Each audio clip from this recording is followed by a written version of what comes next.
we all come into this life and we're conditioned by people, the people around us. I think great athletes have been fortunate to have come across people who inspire them, be it role models, be it Olympic champions, be it their family members, parents who take them down to the athletic club, the volunteers. When I look back at my athletic career, I see it was the Bill Logans of the Limerick Emerald Athletic Club who was there in rain, hail, who was there with his stopwatch and encouraged us at the early age, at 14, 15 years of age. And without those volunteers, I don't think we'd have progressed to the next level. So I think we all have the potential if we're given the right conditioning, the right introduction. I was fortunate to be introduced to athletics when I was 14 years of age, and by 17 years of age I was off to America. Then I was fortunate enough, at 22 years of age, I was introduced to triathlon, and I went on to be a 7 times national champion. And through then, my interest and love of sport, I was able to go on and find a profession within the sport, treating some of the best athletes in the world. So the sky is the limit. Never limit yourself to believing you're restricted to being only a club runner or an international runner. Think big, dream big, and follow your heart and your passion, and always believe in yourself. Align yourself with people who are very, very positive, who believe in you, and then I think you have a great formula and a chance to be successful. One last one, Ger. You have seen some of the greatest, not alone on your table, but you've watched some of them train. And you mentioned today Nuruddin Morselli. You might just take us through a session that he did. Well, one of the most impressive sessions I've ever seen in my life was when I was working with Nuruddin Morselli for 4 years in Gainesville, Florida. He used to come down and spend 8 weeks with me every January, February.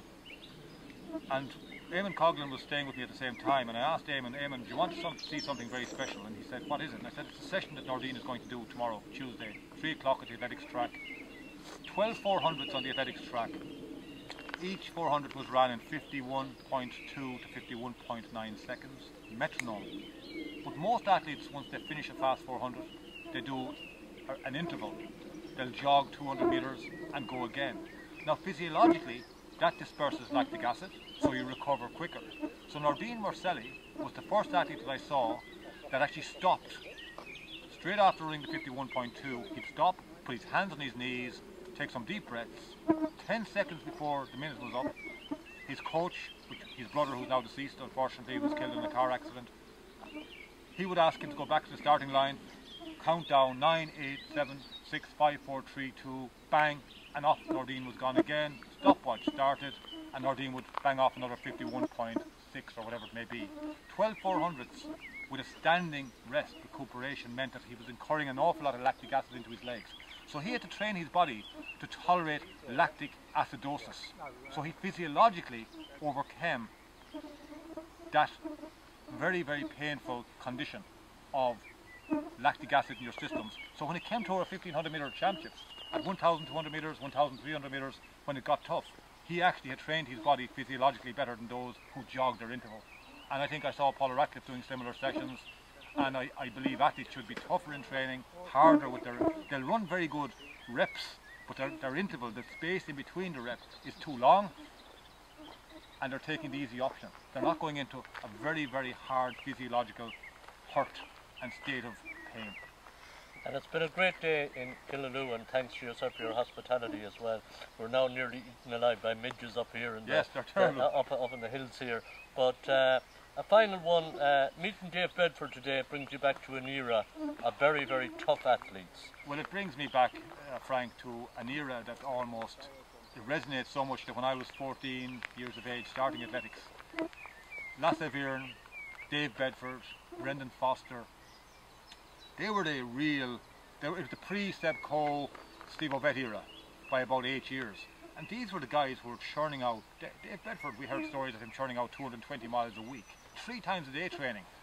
So he's an icon. I mean, Dave Bedford to us, world record at the 10,000 metres. I suppose it came on the back of the Beatles. The long hair, the big moustache, long moustache. And I suppose I've seen Dave at various international meets through my work over the years, London Marathon, over with Paula, and met David over the years.